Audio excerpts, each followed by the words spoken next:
Our first speaker brings years of research experience in the sharing economy. Indeed, she has been studying the field since 2011. Prior to joining Boston College as a professor of sociology, she taught at Harvard for 17 years. Today, she'll be discussing some of the various ways in which the sharing economy is making platform workers dependent and uncertain about their jobs. Please give a warm welcome to Professor Juliet Schor. Thank you.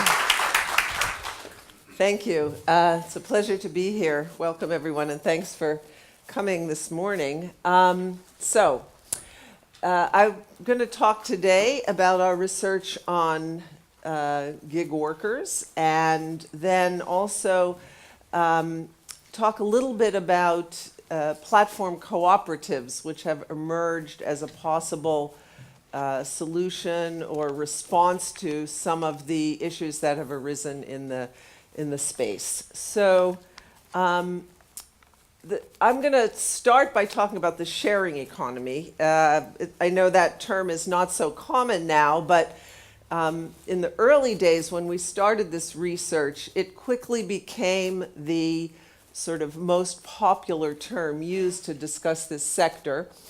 And one of the interesting things about it, in addition to the word itself, which of course is a word that carries a wonderful halo of positive feelings, and it's a super positive word, and it's part of why many companies and other kinds of initiatives used it, and why many people were drawn to this sector.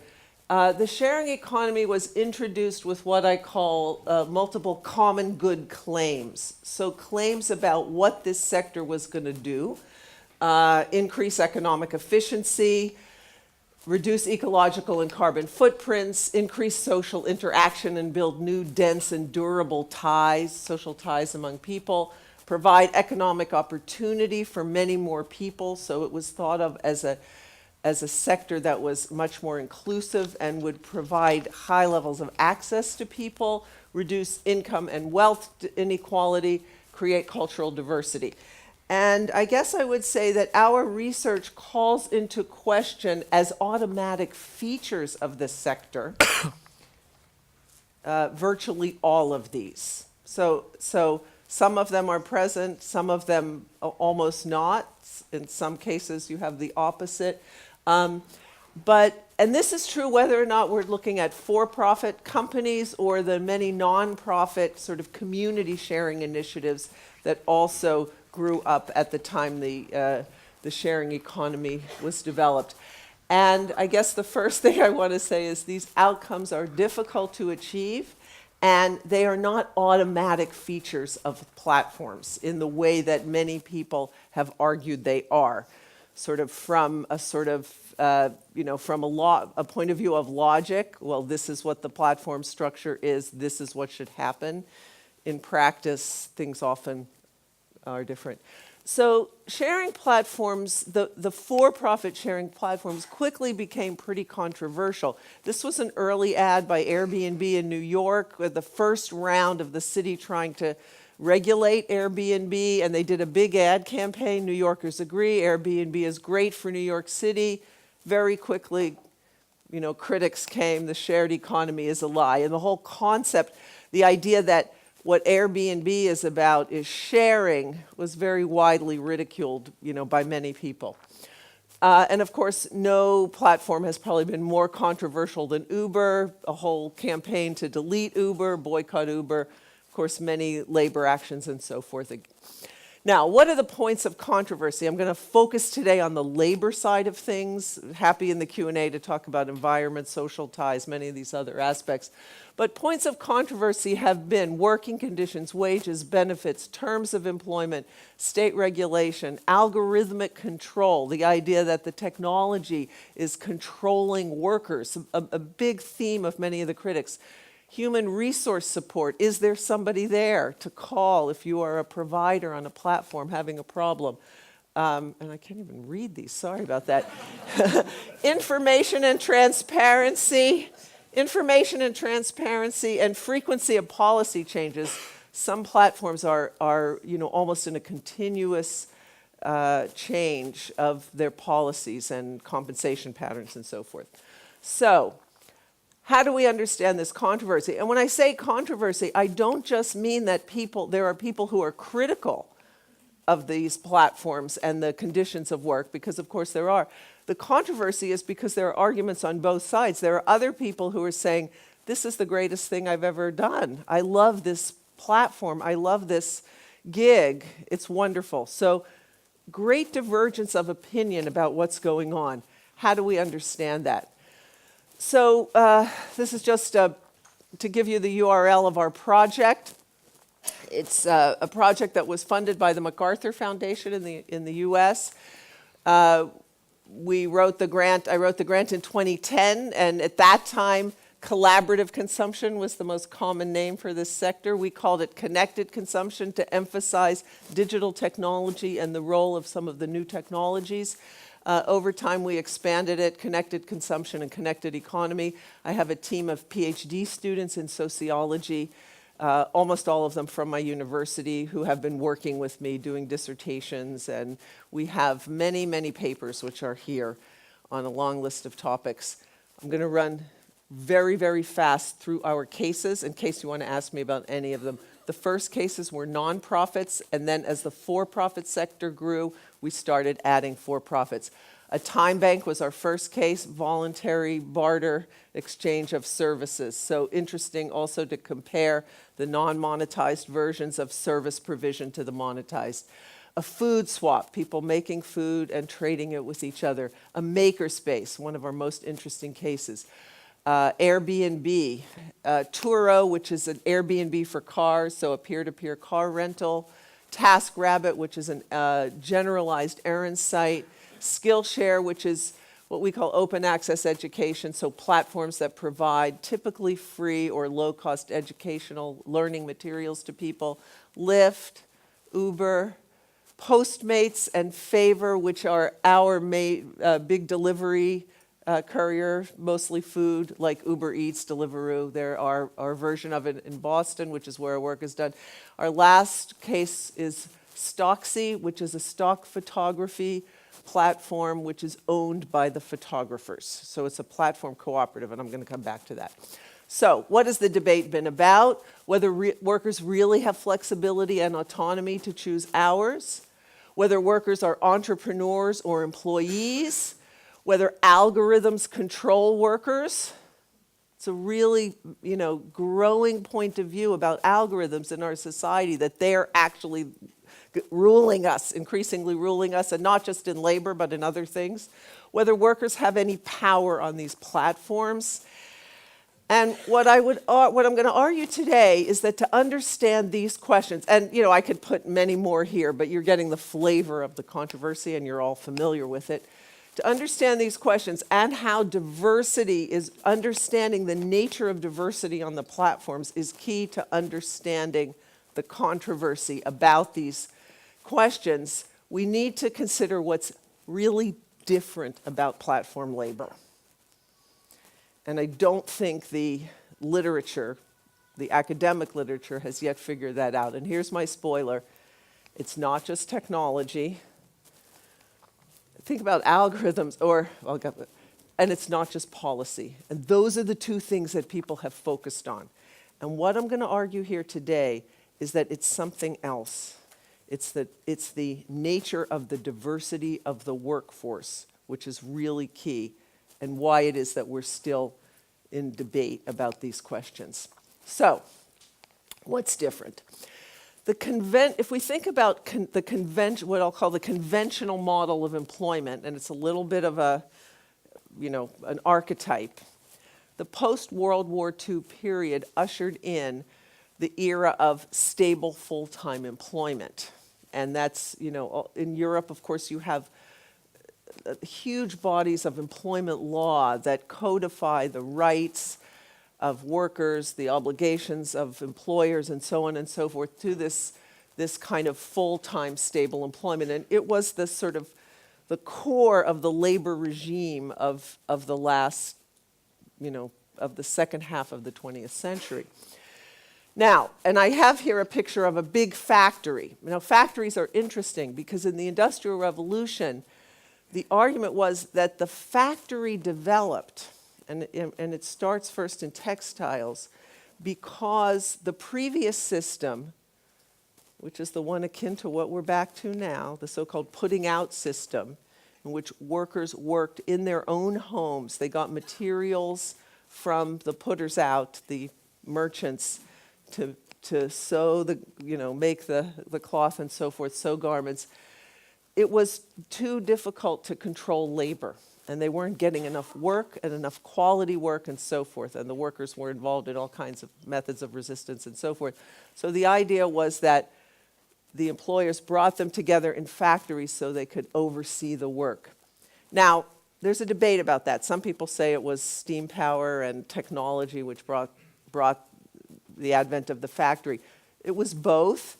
But the point is that in a factory like this, there is a manager, there's a supervisor watching what is done, or there is in an assembly line, this is not an assembly line, but an assembly line factory, there's the equivalent of algorithmic control, which is the machine is controlling the process. That's kind of what the people who think algorithmic control as something new is doing.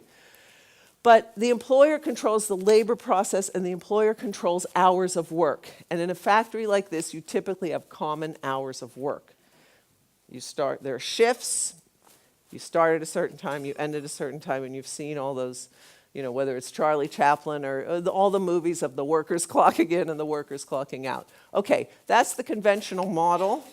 And as I just said, technology and labor policy are key to the control of labor and the whole process. Now, what is different about the platform model? And this is one of our delivery folks, and America is the land of the car, so our bicycle couriers have cars. Not all of them, but some of them do.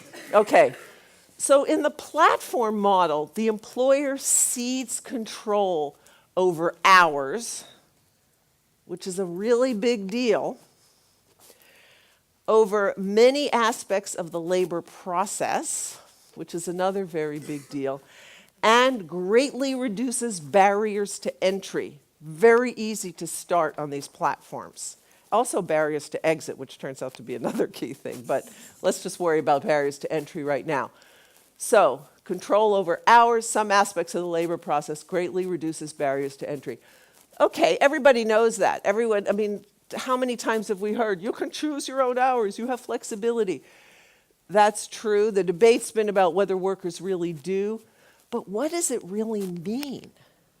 What are the implications of a new labor, what's different about this kind of labor because workers are choosing hours, because the employer is not directly supervising the labor process? One result of this is that you get a far more diverse labor force than in the conventional model. In the conventional model, people are within any particular job within a factory or a workplace. People doing that job have a lot more similarity to each other. They're on a common schedule, which means that other things about their life are probably more common and so forth. Here, you have people who might be working 4 hours a week, 40 hours a week, 70 hours a week. Again, that's the US. So what does that mean? I'm going to come back to that one in a second. But the first thing it means is that you have very different levels of what we call platform dependence. How dependent is the worker on the platform for his or her earnings? Is he or she a fully or primarily dependent worker? Are they using those earnings to pay their basic expenses in life, their rent, their food, their other things? And if they don't get that platform income, they have trouble actually paying the rent, or do they end up homeless, like we've got someone in our sample who is homeless? So do they rely on earnings to pay for monthly expenses, roughly equivalent to full-time earners, but also people who don't have other sources? They don't have another earner in their family who's paying the rent and so forth. Or are they partially dependent? They rely a bit on partially on their platform earnings, but they have either work, or they have other platforms, or they have other part-time jobs. They may be running small businesses. They may have other sources of income that they can rely on. So they're not desperate for the platform earnings. Or are they what we call supplemental earners, many of whom have very nice full-time jobs, but they want something to do in their spare time. They want some more discretionary income. There's a concert they really want to go to this weekend, so they decide to get in the car and drive to earn some extra money. So these are people who have other full-time activity and employment, and students are a big category on platforms in terms of people with other full-time activity just earning extra. Now, let me go back to this one. Oh, sorry. People on the platforms feel, this is a slide from one of our papers. The name of the paper is Domesticating the Market, Moral Exchange in the Sharing Economy. It's in the Socioeconomic Review. This paper includes both some of our for-profit and non-profit cases, but notice these are two for-profit platforms, Airbnb and TaskRabbit. They have people believe they have lots of flexibility on this platform, and also personalized exchange. So it's for many of the providers on these platforms, I'm going to say less so on Uber or delivery and ride hailing, where let's call them the feel-good aspects of the sharing economy are less prominent, and the exchanges are much more superficial, less prolonged, and so forth. But people, participants who are earning on these platforms feel their participation creates personal agency for them and also enhances social cooperation and connection. And, we can come back to that. Okay, so what about dependence then? So what we find, and I'm talking here about a sample of 111 providers on 7 platforms, all of which I mentioned earlier. All those for-profit platforms, but not delivery and ride hail.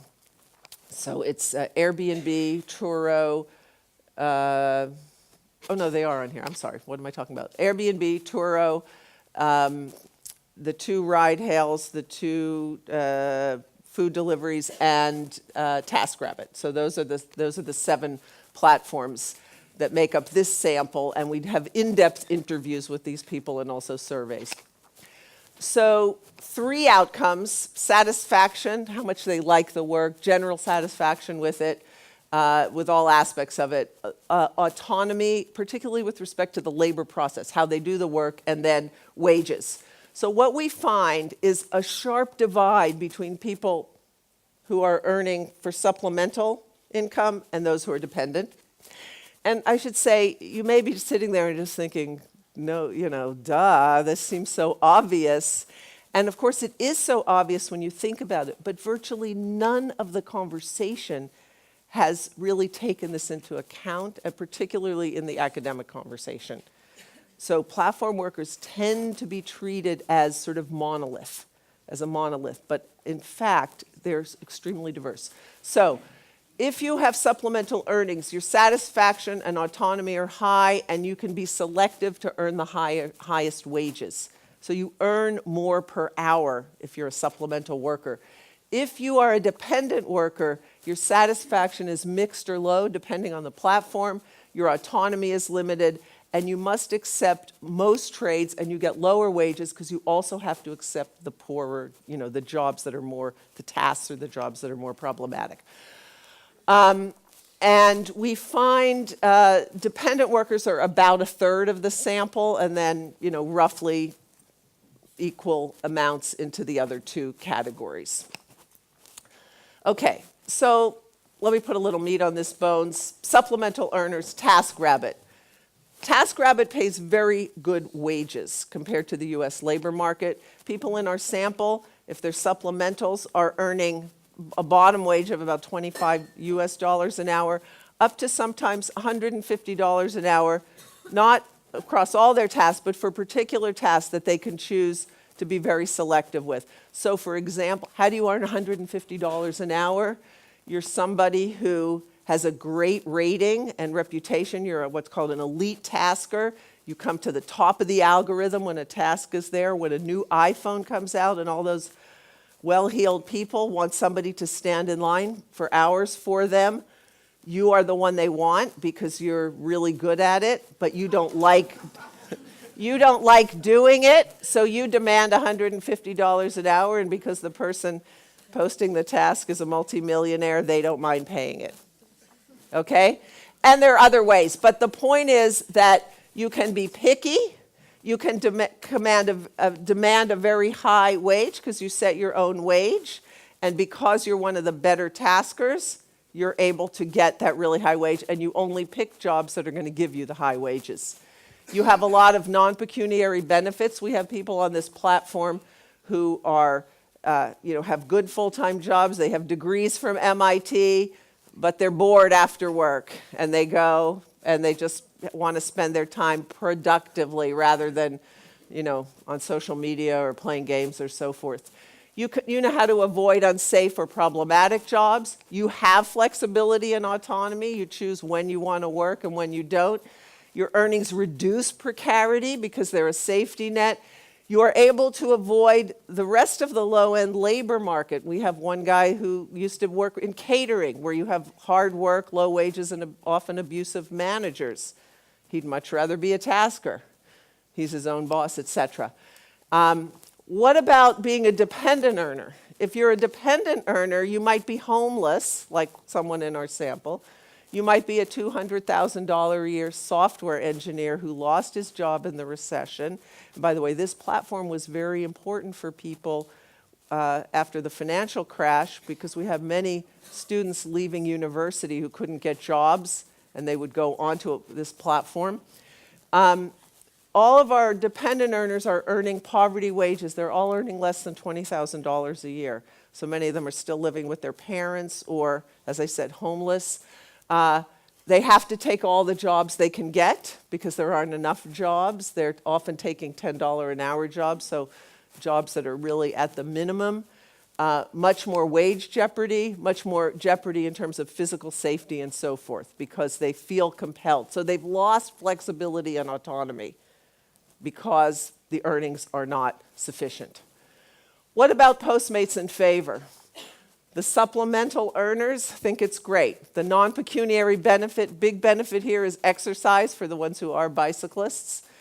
They can avoid the unsafe conditions. They get reasonable extra money. They don't care about the ratings. So here's a really key thing. If you're a supplemental earner, you can say screw you to the platform in terms of worrying about deactivation. Because if you lose your income, you still have your basic income. So for example, we have couriers who don't follow the rules of the platform. So on these platforms, you're supposed to deliver the food or the package to the door. So we have one woman who's a supplemental earner. She's a mother. She goes in her car at night. She forces the customer to come down to her car and get the package. Now, based on what we heard from platform courier workers yesterday, that's a no-go if you're depending on this income, on this job for income. But she's able to do it. So the very issue of labor process autonomy, how much control the worker has over how they actually do the job, varies tremendously based on whether they're a supplemental earner or not. And now I'm going to tell you another heartbreaking story about a dependent courier, a poor guy. He has a criminal incarceration record, which means he can't get most jobs. So that is one thing about these platforms, which is they are much more likely to take people who have previous incarcerations. Most conventional, they were in jail. Most conventional employers, that's a huge mark against you. It's very, very hard to get a job once you've been. So this is a poor African-American man. He's taking the bus up from a really poor city, a couple of hours away. He's crashing on his brother's couch. He's on a scooter delivering, and he gets into an accident, and he's hurt. And instead, he's too worried about what's going to happen to his rating on the platform and his income if he goes to get medical attention. So he finishes the job while he's injured. The platform finds out about it because, obviously there was an accident and so forth. And what do? They praise him in a forum and give him $100 to thank him for being the right kind of worker. The worker who completes the job rather than gets medical attention. That's what a dependent worker does, but a supplemental worker doesn't do that. They go to the hospital when they need to. So these people are worried about their ratings, deactivation. They have in our system, this is the job of lowest resort because you don't even have a late model vehicle, for a ride-hail platform, which will give you higher wages. They're vulnerable to traffic and weather. And there's a wage autonomy trade-off because you can get shifts, which will give you a minimum wage, but then you lose the right to choose jobs, so you may be forced into bad jobs, and so forth. So Favor gives a minimum guarantee, Postmates does not, etc. So you have a lot of physical vulnerability here, you have income jeopardy, you have erratic demand, you have long periods of the day, of course, when there's no demand, and so forth. And you sort of lose all that flexibility of autonomy. Uber and Lyft, pretty much same story. The supplemental earners love it. You have a full-time job in the city, you live in the suburbs, there's a big toll that you have to pay. It's like it's a big toll to get in over the bridge. You turn on the app. You get somebody to come into your car. You make money while you commute to work. They pay the toll. And then you get a rider on the way back. You drive when you want to go to a concert or out to dinner. You have flexibility and autonomy. You avoid the low revenue parts of the day. You avoid the drunk people in the bars. You avoid the all the negative aspects of this. You finance your leisure spending, and you supplement in cases where your full-time job is not giving you quite enough. So one guy in our sample doesn't have a pension fund, and so he's using his Uber earnings to build retirement savings. The dependent earners, you've heard a lot of the sad stories. They lose control of hours and wages. They have to work when the demand is there. They're subject to the tyranny of the market. They have long hours.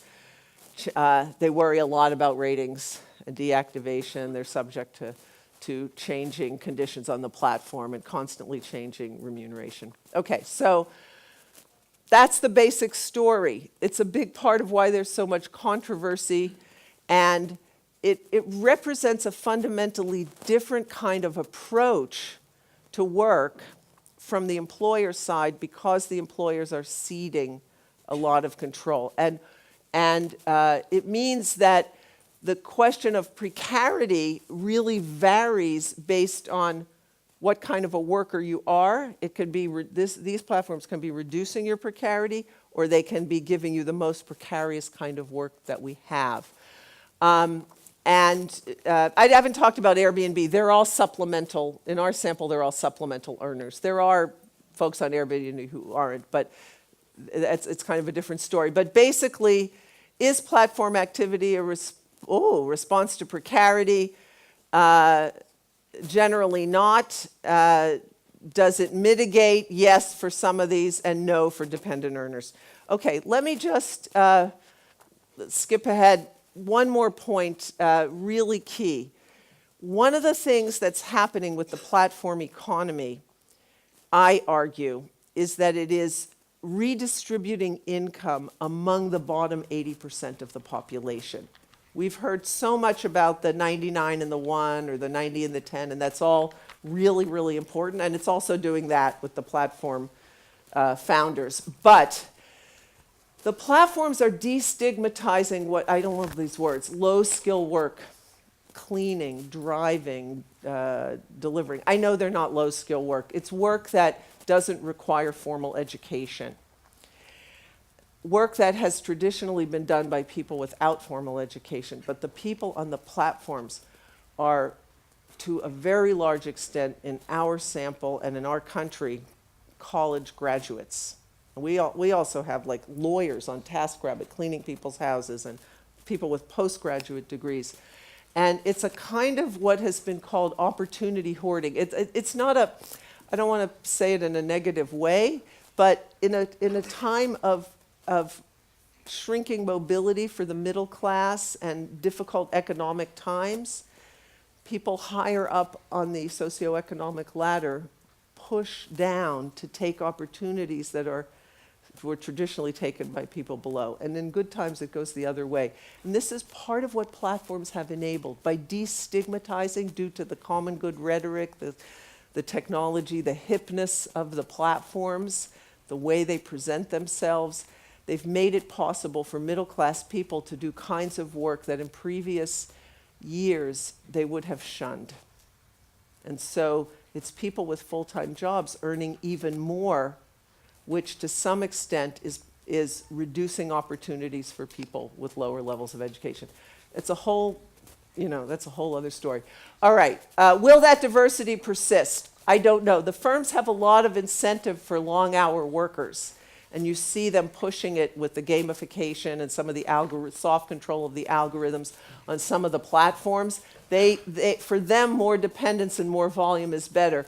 But seeding control has also given them access to a really high-skill, high-quality labor force, which they would not get if they were enforcing schedules and much more control and so forth. So we'll see where it goes. I think it's an open question.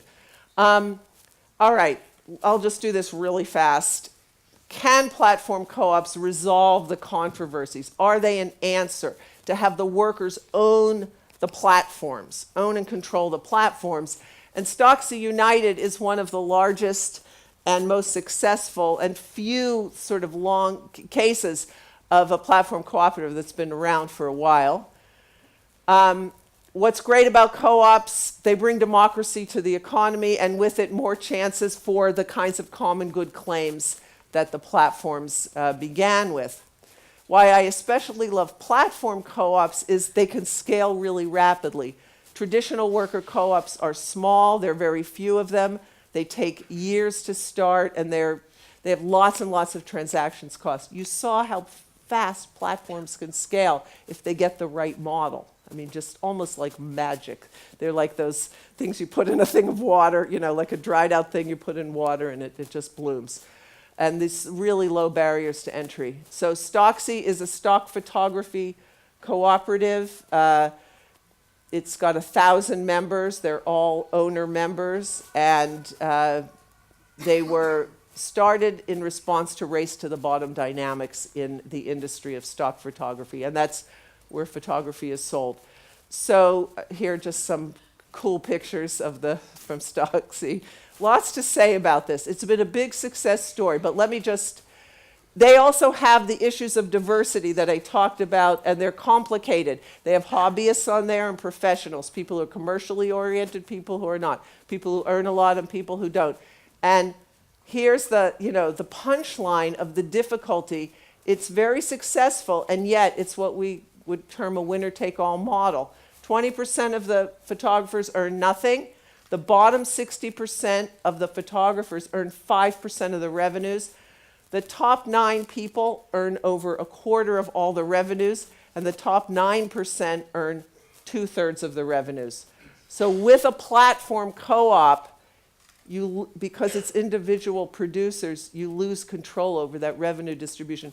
They have this egalitarian, wonderful organization has a worse distribution of income than the United States wealth distribution, which is one of the worst in the world.